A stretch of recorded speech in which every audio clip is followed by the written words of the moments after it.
Pinasinayaan ni Pangulong Aquino ang job fair sa lalawigan ng Tarlac na layong mabigyan ng pagkakataon ng mga kababayan nating magkaroon ng trabaho. Para sa detalye, balitaan mo kami Rocky Ignacio.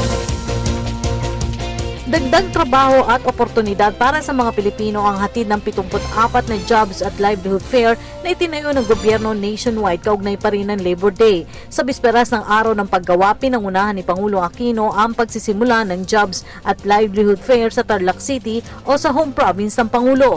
May temang manggagawang Pilipino handa sa hamon ng makabagong panahon, mahigit 2,000 local at 35,000 overseas job vacancies ang hatid ng jobs fair dito sa Region 3. Batay sa report, ngayong araw pa lamang 500 aplikante ang agad nakakuha ng trabaho dito. We are very happy po sa turnout ng mga job seekers natin dito. In fact, as of 12 noon pa lang po, we already have 3,000, more than 3,000 po na nagkaroon ng pagkakataon na makita ang ating mga employers dito na nagda-number naman po ng 132. Nakabatay kasi ang itinayong jobs at livelihood fair sa pagtugon ng gobyerno sa sinasabing job mismatch. Kung wala kasing trabaho na angkop sa iyong tinapos na kurso, maging sa kolehiyo, nandun na rin ang TESDA para makapili ng kurso na pasok sa bakanting posisyon. Nilahukan rin ang mega fair ng AFP at PNP recruitment. Hindi na rin mahirapan ang mga aplikante dahil may pre-employment documentation services na katulad ng SSS, BIR, NBI, NSO, PhilHealth, Pag-ibig, DFA, PNP para sa police clearance.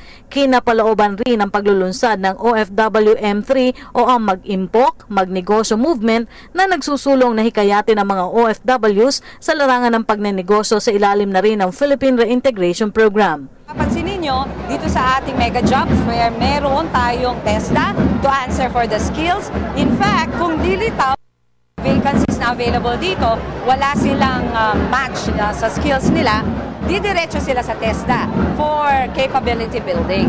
Tapos tutulungan din sila for livelihood para naman pwede sila sa self-employment. Inabutan namin ang aplikanteng si Jefferson ng Bulacan na nagtapos ng maritime transportation pero nakapagtapos rin ng vocational course sa TESDA katulad ng plumbing at welding. Ayon sa kanya, maaari siyang kumuha ng skill-based work dahil sa training sa TESDA. Siguro ito na po yung mga sagot sa mga katanungan po namin na talagang makakatulong po para sa amin.